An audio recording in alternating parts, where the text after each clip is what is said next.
Bonjour et bienvenue dans les suggestions cinéphiles de l'Odyssée qui continuent aujourd'hui bien plus que jamais, Aujourd'hui, la suggestion cinéphile numéro 97, on est à 3 unités du chiffre symbolique de 100 suggestions qu'on atteindra bientôt, je l'espère. Euh, cette suggestion cinéphile 97 est consacrée à un film prodigieux, d'un auteur prodigieux, d'un cinéaste prodigieux, Quentin Tarantino, et il s'agit de Jackie Brown. Jackie Brown qui est présenté dans le cadre de notre cycle Un été avec Tarantino à l'Odyssée. Comme d'habitude, prenez bien soin de vous, respectez les consignes sanitaires, le virus continue de circuler, vous le savez. Pas d'imprudence, pas de bêtises, mais en même temps, exercez votre vigilance démocratique pour ne pas être abéti, infantilisé ou transformé en esclave consentant. Donc ni faire de bêtises, ni se retrouver abéti et mené par le bout du nez. Euh, et puis surtout, développer votre proximité cinéphile en venant dans votre cinéma préféré, l'Odyssée. L'Odyssée, je l'espère. Jackie Brown est un film qui a été réalisé 3 ans après l'immense succès, le coup de tonnerre qu'a représenté Pulp Fiction, qui avait été remarqué en 1994 au Festival de Cannes. Donc, Jackie Brown est un film qui est réalisé en 1997. Comme information, c'est intéressant de savoir que le film est l'adaptation d'un roman de Elmore Leonard qui parle justement d'un personnage qui est fait partie de ces anonymes, si vous voulez, de la vie, ceux qui sont les rouages qu'on utilise pour gagner de l'argent, faire des trafics, etc. Alors, là, Tarantino va légèrement modifier le roman. Quand je dis légèrement, il va modifier le roman parce que le personnage principal, féminin, est une blanche dans le roman et ça sera un personnage de couleur, black, dans le film. Et pour cela, il va choisir une actrice icône du cinéma, ce qu'on appelait Blaxploitation, du cinéma un peu marginal, noir, fait par des noirs, pour des noirs, essentiellement. Et cette actrice, c'est Pam Grier. Et d'ailleurs, Pam Grier raconte dans ses souvenirs que quand elle a lu le scénario, elle était de plus en plus surprise parce qu'elle se rendait compte que le personnage, c'était elle, le personnage principal, elle n'était pas habituée à cela.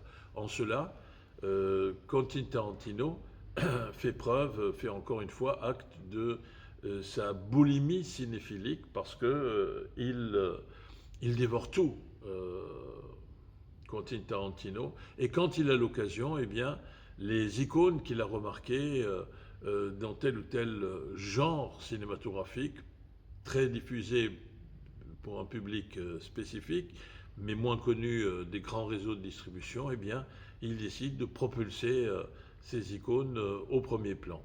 Il va également recueillir un acteur qui avait été célèbre à un moment donné dans le cinéma, puis après qui s'était entre guillemets enlisé dans les séries télévisées, Robert Foster, qui lui aussi jouera un rôle de celui qui est amoureux du personnage incarné par Pam Grier, du personnage de Jackie Brown.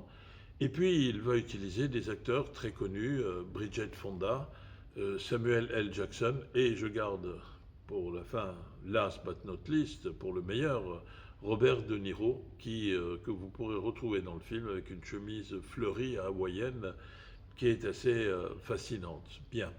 Alors, c'est un film qui prend le spectateur à contre-pied des habitudes auxquelles des spectateurs qui étaient des admirateurs de Quentin Tarantino, parce que là, il y a un mode de narration, une construction narrative, si vous préférez, qui est de facture plus classique. Ce n'est pas un scénario qui adopte un mode de narration déjanté, mais ce caractère déjanté, si vous voulez, il se retrouve dans les caractéristiques des personnages qui peuplent l'univers de Jackie Brown. Alors Jackie Brown est une hôtesse de l'air, rappelons-nous la chanson de Dutronc, toute ma vie j'ai rêvé d'être une hôtesse de l'air, qui fait son métier d'hôtesse de l'air et qui en profite pour transporter de l'argent liquide sale, voilà, et qui doit être blanchi. Donc elle se livre à un trafic, c'est quelque chose de pas très légal.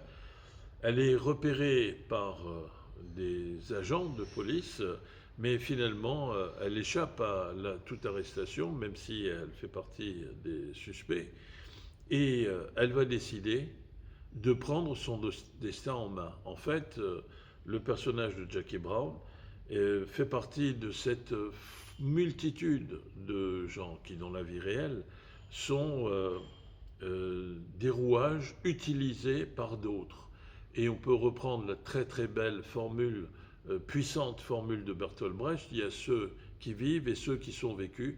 Eh bien, le personnage de Jackie Brown fait partie de ceux qui sont vécus et qui, pour survivre, doivent accepter d'être les auxiliaires de combines plus ou moins foireuses, plus ou moins légales, plutôt moins que plus, bien sûr, et qui décident de se venger. Puisqu'on la traite comme une moins que rien, eh bien le moins que rien va se mettre à rugir. Et c'est elle, Jackie Brown, qui va rouler dans la farine tous les personnages, les protagonistes, qui l'empêchent de s'épanouir et l'obligent à vivre sous la pression de combines, de la crainte d'être arrêté et de n'avoir que des miettes qui l'obligent systématiquement à retomber dans la pratique de ces combines. Au fond, il y a une approche qui est très correspondante à celle de Marx quand il définit le salariat.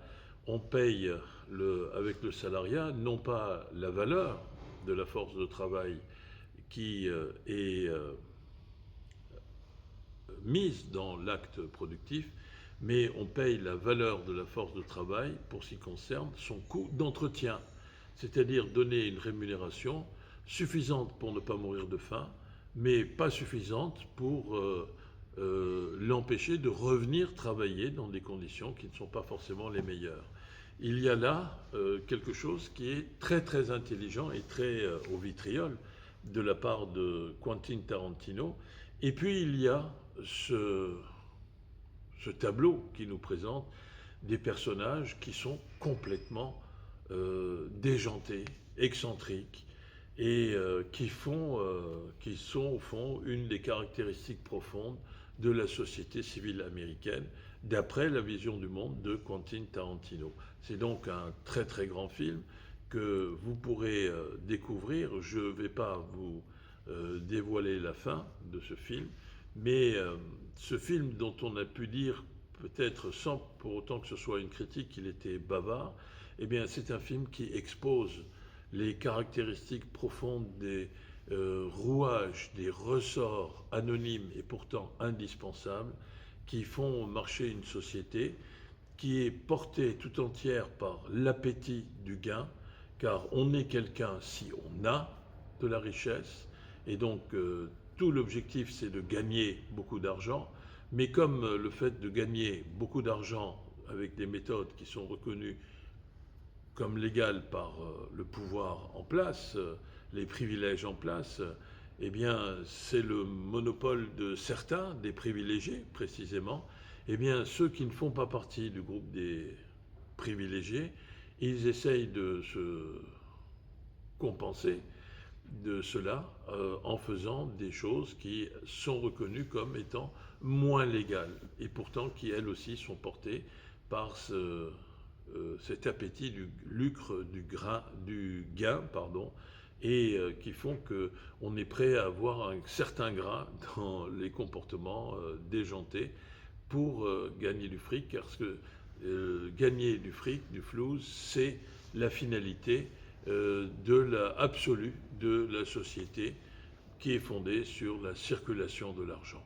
Une hôtesse de l'air qui s'occupe de circulation de l'argent, black de surcroît, pour blanchir cet argent, c'est un argument qui est particulièrement fort et qui donne à ce film une grande maîtrise et en même temps une grande impertinence. Et c'est la raison pour laquelle je vous invite à partir du 26 août, dans le cadre de la rubrique Un été avec Quentin Tarantino, à venir voir Jackie Brown dans la grande salle de l'Odyssée que vous voyez autour de moi, et vous ne le regretterez absolument pas.